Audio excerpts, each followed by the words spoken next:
Aquele raio-x vai detectar ali uma inflamação no tendão ou um problema na própria articulação.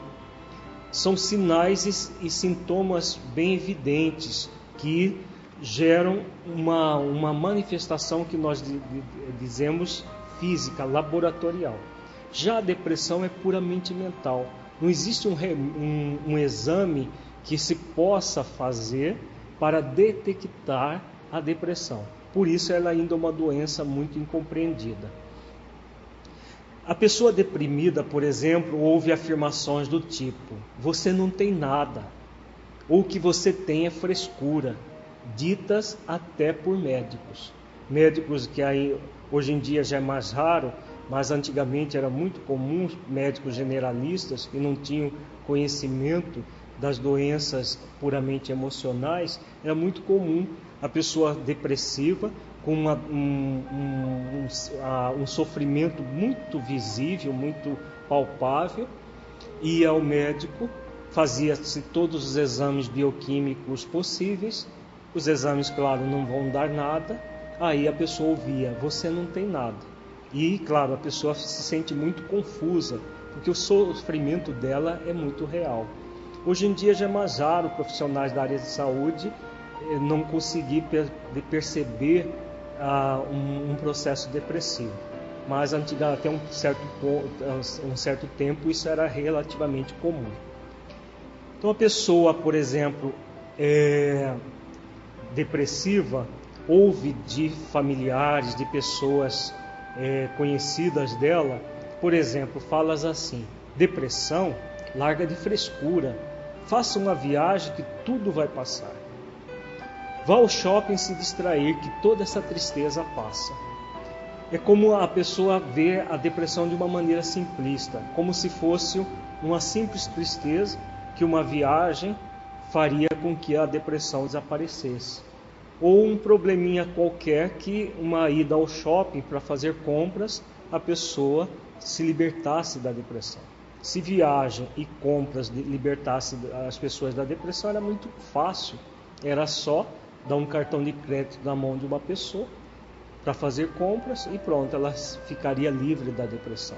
Faz um pacote no Nordeste, por exemplo, numa praia paradisíaca, e ela voltaria sem depressão. A depressão é uma doença muito mais séria, muito mais grave.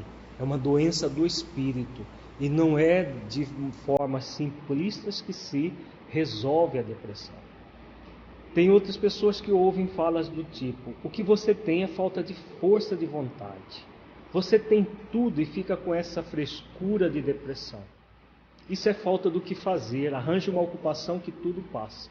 Então a pessoa parte do pressuposto que a pessoa está assim porque ela simplesmente quer permanecer assim, e que se ela arranjar uma ocupação, a depressão passa. Também uma forma simplista de ver essa doença espiritual, até um certo ponto grave, no sentido de que é uma doença do espírito muito fácil da pessoa se envolver com a depressão, mas é difícil de superá-la.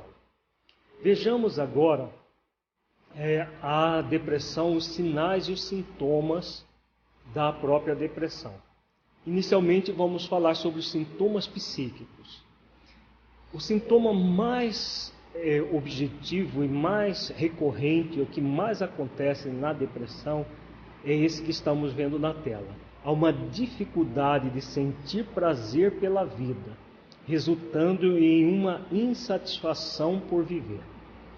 Para se caracterizar depressão, é necessário que a pessoa tenha essa insatisfação por viver, que ela sinta que a vida não vale a pena. E com isso esse sintoma é acompanhado de um sentimento de tristeza muito grande. E para caracterizar a depressão, é necessário que a pessoa tenha esses sintomas, no mínimo durante 2 semanas consecutivas, 15 dias. Se ela tem esses sintomas a partir de 15 dias, já podemos caracterizar depressão.